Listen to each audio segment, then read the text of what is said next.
Hello friends, welcome back to my YouTube channel, जहां हम discuss कर रहे हैं Bihar teaching exam related general studies कुछ इम्पॉर्टेंट क्वेश्चन।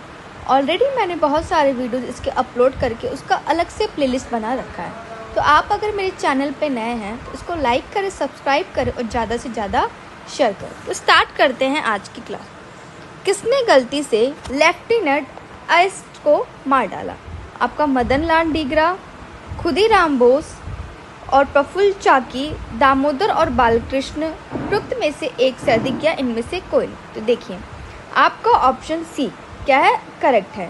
22 जून 1897 को भाई दामोदर हरिचापकर और बालकृष्ण हरिचापकर ने पुणे महाराष्ट्र में ब्रिटिश अधिकारी W.C. रैंड और उनके सैन्य एस्कॉर्ट लेफ्टिनेंट आयर्स की हत्या की।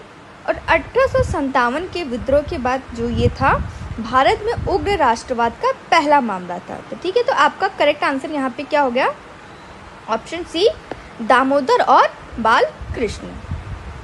नेक्स्ट क्वेश्चन है आपका, निम्नलिखित में से किसको grand old man of India के नाम से भी जाना जाता है?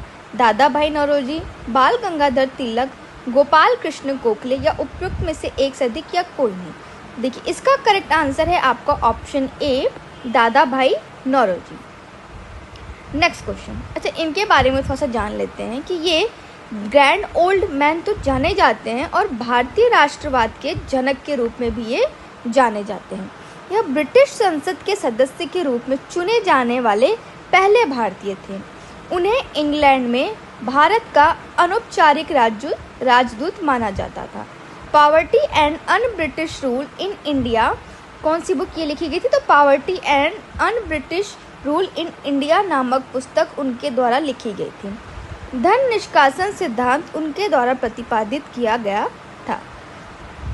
नेक्स्ट क्वेश्चन है, किसानों के हित में गांधी जी ने चंपारण में सत्याग्रह किसके सहयोग से किया था? राजेंद्र प्रसाद, बिरसा मुंडा, सत्यनारायण सिंह, उपयुक्त में से एक से अधिक या उनमें से कोई नहीं? तो देखिए आपका जो करेक्ट आंसर है ऑप्शन ए, राजेंद्र प्रसाद के सहायता से किया। देखिए उनको बुलाया किसी और ने था और सहायता भी किसी। देखिए शुक्ल जी के जो नाम था उन्होंने उनको बुलाया था और राजेंद्र प्रसाद ने इनकी सहायता की थी।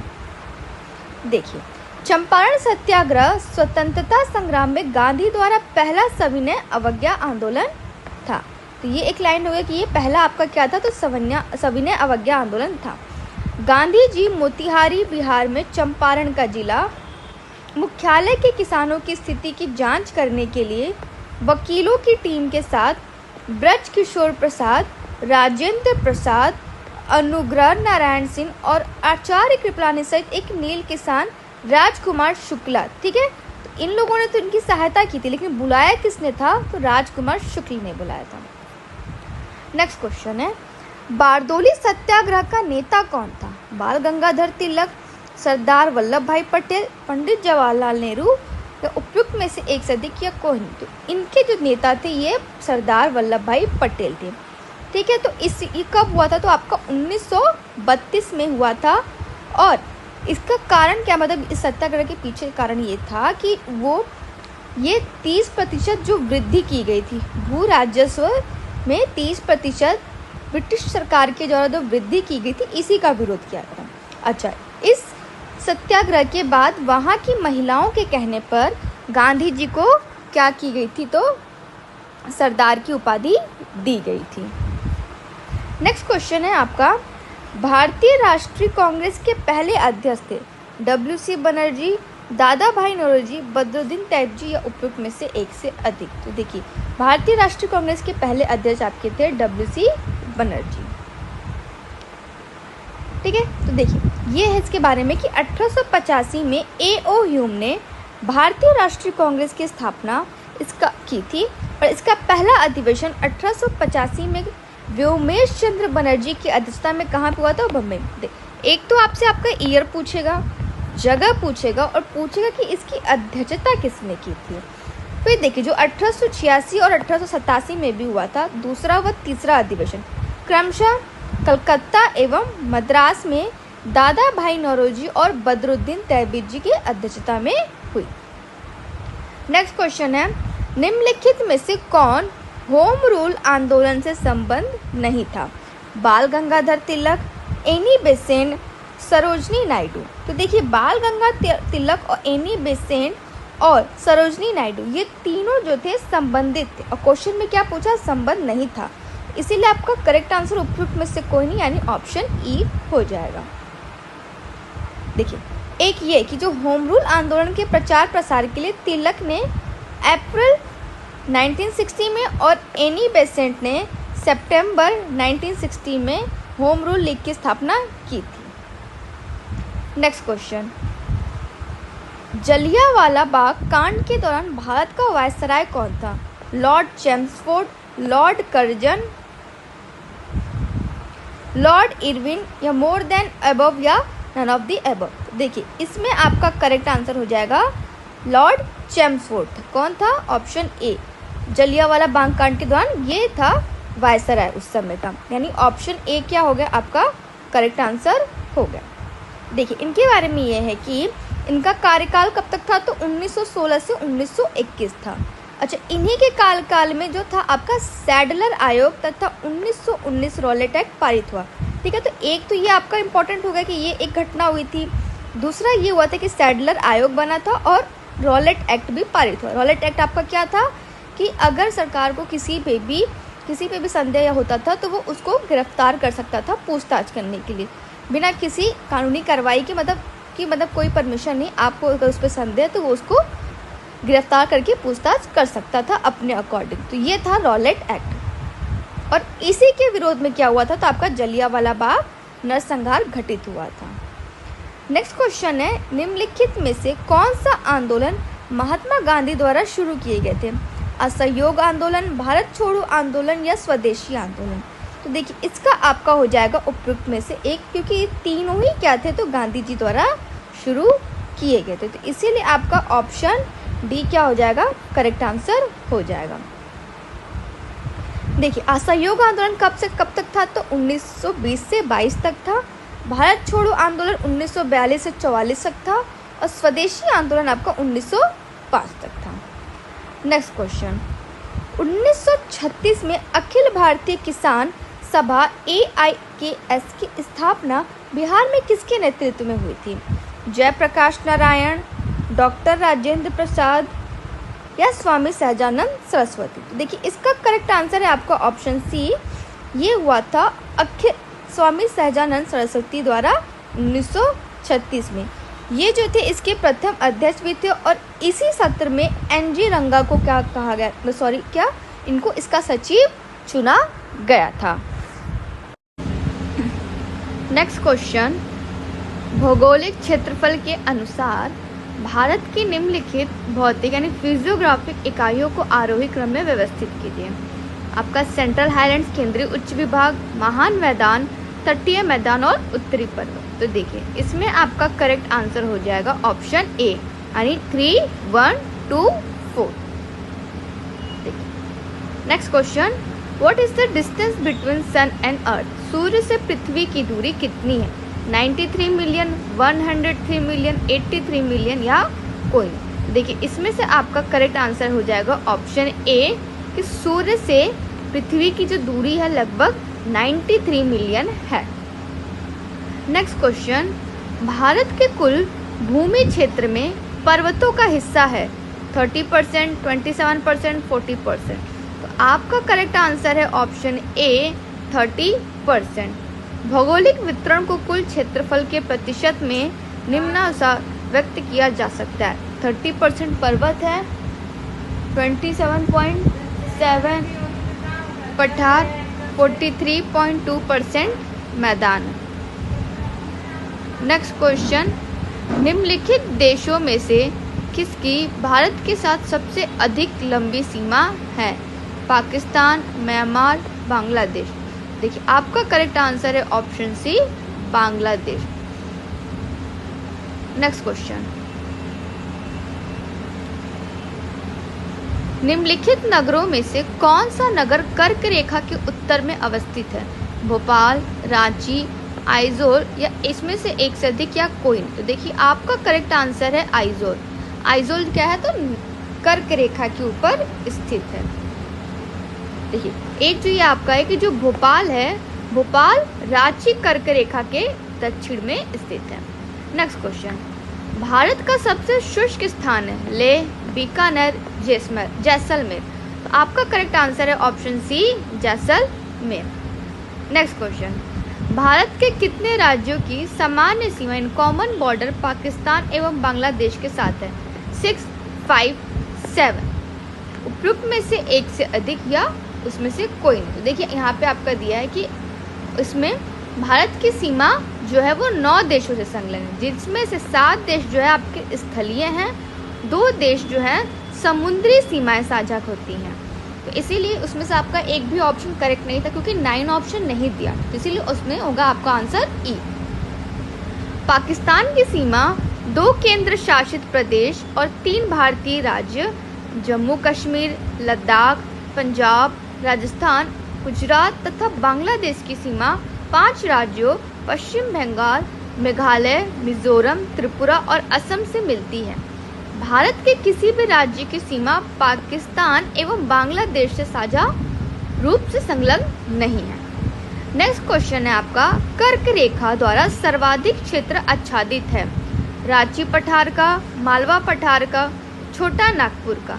इसका करेक्ट आंसर है ऑप्शन बी, मालवा पठार का। नेक्स्ट क्वेश्चन है, शांत घाटी किस राज्य में स्थित है? पश्चिम बंगाल, असम, केरला। उपयुक्त में से एक से अधिक या उपयुक्त में से कोई नहीं।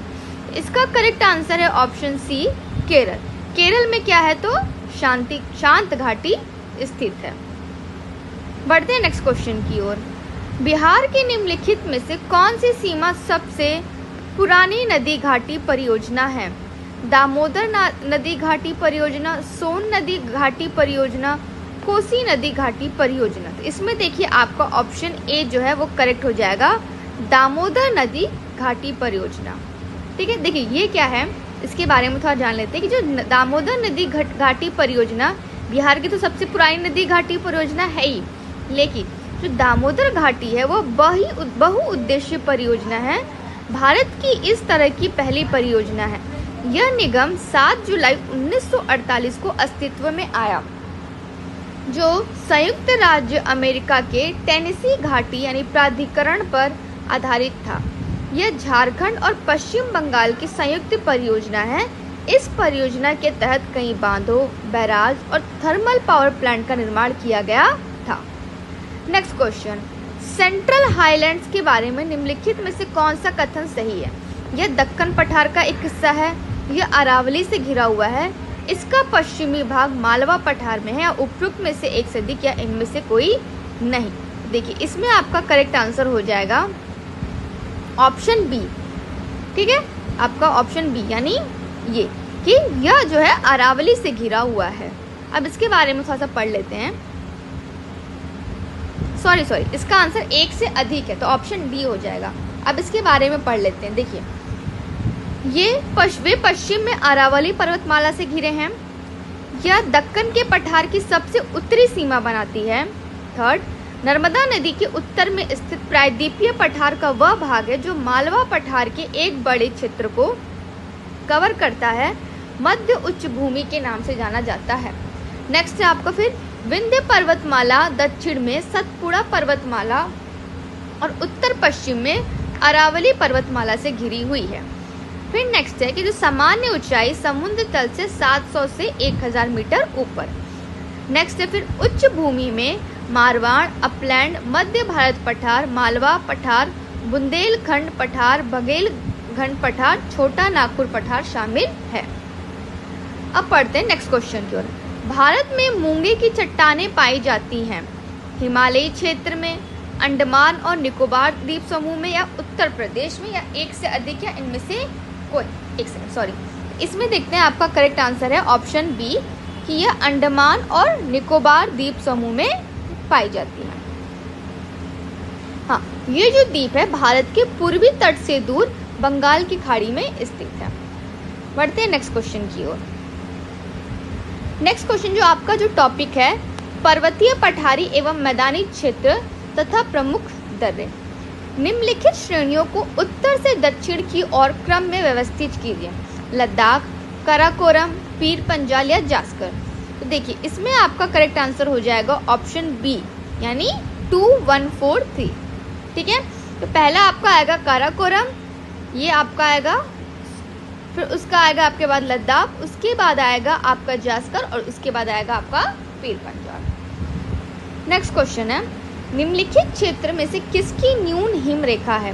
भूमध्य रेखीय क्षेत्र, हिमालयी क्षेत्र, आल्प्स क्षेत्र या उपयुक्त में से एक से अधिक या कोई नहीं। देखिए इसमें आपका करेक्ट आंसर है ऑप्शन सी, आल्प्स क्षेत्र। देखिए पहाड़ पर बर्फ की रेखा वह सीमा होती है जिसके आगे स्थायी बर्फ होती है।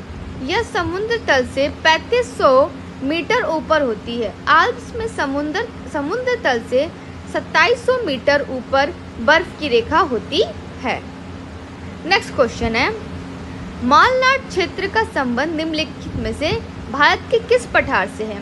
तेलंगाना का पठार, महाराष्ट्र का पठार, कर्नाटक का पठार, उपयुक्त में से एक से अधिक या उपयुक्त में से कोई नहीं। इसमें आपका ऑप्शन सी करेक्ट आंसर है, कर्नाटक का पठार।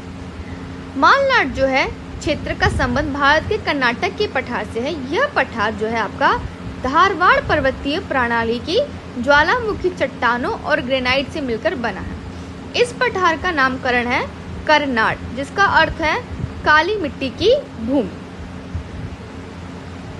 नेक्स्ट क्वेश्चन है आपका, सतलुज और काली नदियों के बीच स्थित हिमालय के भाग को निम्नलिखित में से किस नाम से जाना जाता है?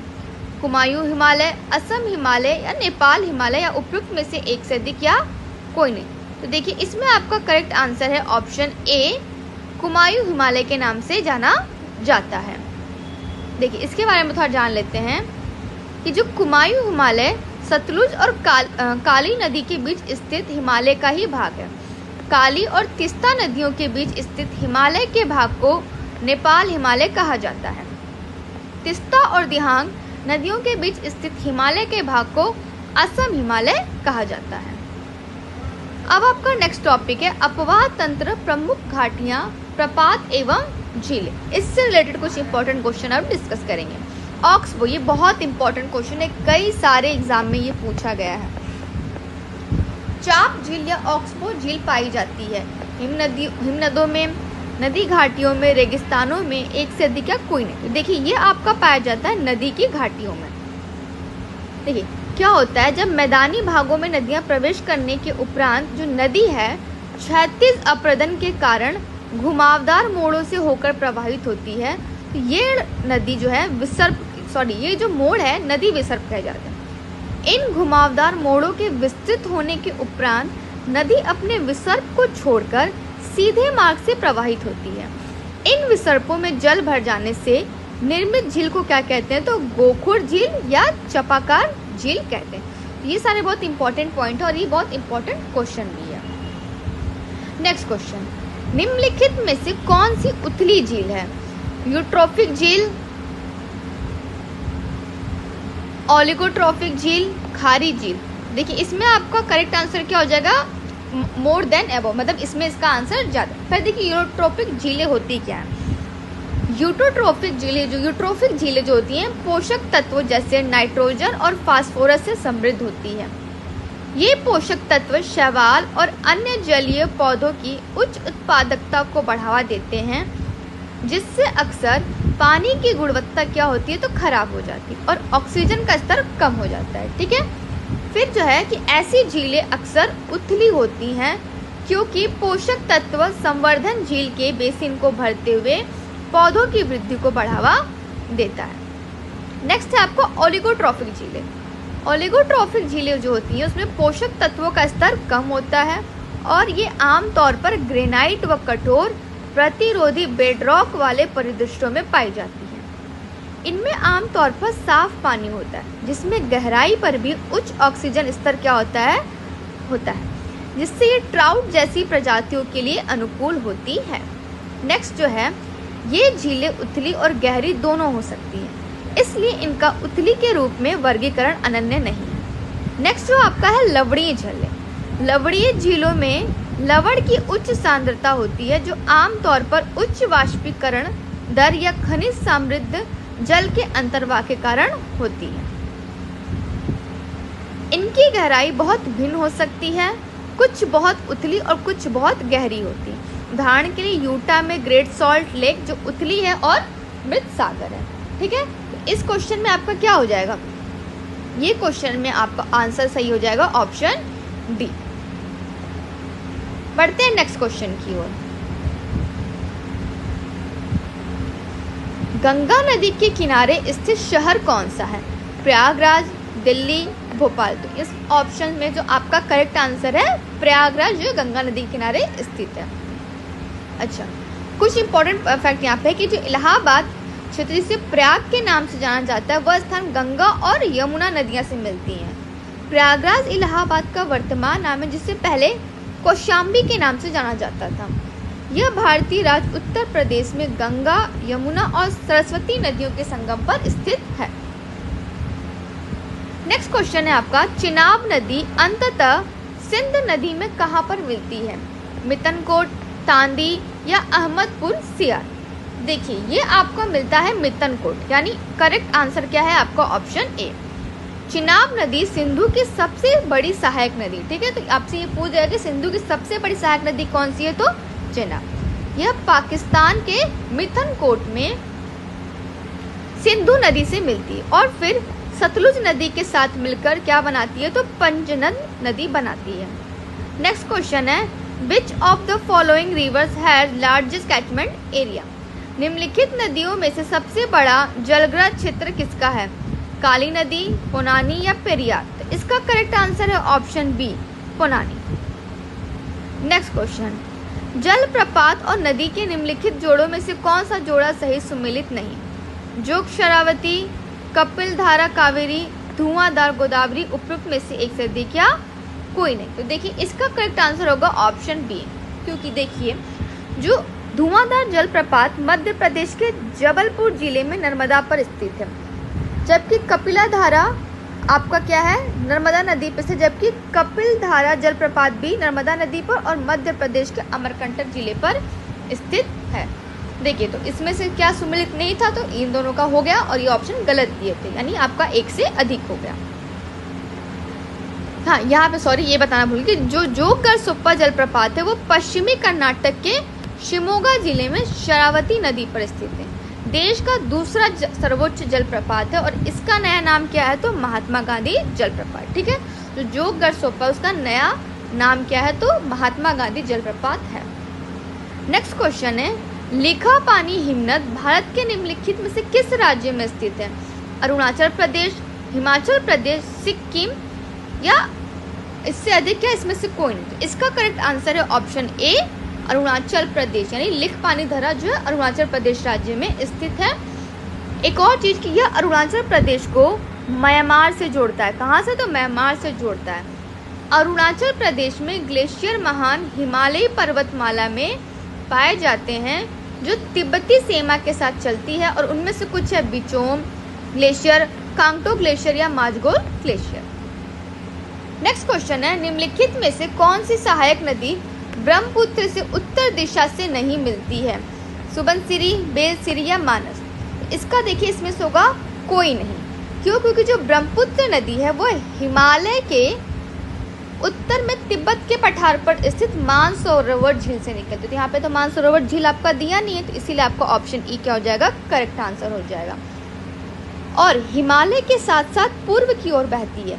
चीन के तिब्बत पठार पर, एक सेकेंड, हाँ, चीन के तिब्बत पठार पर इसे सांगपो नदी, अरुणाचल प्रदेश में इसे दिहांग। ये बहुत इंपॉर्टेंट है, कई बार पूछता है कि अलग अलग स्टेट में उसे किस नाम से जानते हैं। तो अरुणाचल प्रदेश में इसे दिहांग, असम में ब्रह्मपुत्र नदी तथा बांग्लादेश में जमुना नदी के नाम से जानी जाती है। दिबांग, लोहित, धनसिरी, कामेंग, मानस, तीस्ता तथा सुबनसिरी नदी जो है ब्रह्मपुत्र से उत्तर दिशा में मिलने वाली सहायक नदी है। नेक्स्ट क्वेश्चन, निम्नलिखित में से कौन भारत की सबसे लंबी नहर के रूप में जानी जाती है? सेतु समुद्रम शिपिंग नहर, शारदा नहर, इंदिरा गांधी नहर। देखिए, इसका करेक्ट आंसर है ऑप्शन सी, इंदिरा गांधी नहर, जो है भारत की सबसे लंबी नहर के रूप में जानी जाती है। नेक्स्ट क्वेश्चन, कारगिल किस नदी के किनारे स्थित है? सुरू नदी, झेलम नदी, सिंधु नदी, उपरोक्त में से एक से अधिक या कोई नहीं? तो देखिए कारगिल नदी जो है आपका सुरू नदी की, किस नदी के? ऑप्शन ए आपका करेक्ट आंसर है, सुरू नदी के किनारे स्थित है। सुरू नदी जो है सिंधु नदी की क्या है? तो एक सहायक नदी है और लद्दाख क्षेत्र में कारगिल जिले से होकर बहती है। तो आज के सिर्फ इतना रखते हैं, मिलेंगे फिर नेक्स्ट वीडियो में। और अगर आप मेरे चैनल पर उसको लाइक करिएगा, चैनल पे नए हैं तो उसको लाइक करिएगा, सब्सक्राइब करिएगा और ज़्यादा से ज़्यादा शेयर करिएगा। तो मिलते हैं नेक्स्ट वीडियो में। Thank you so much and have a nice day.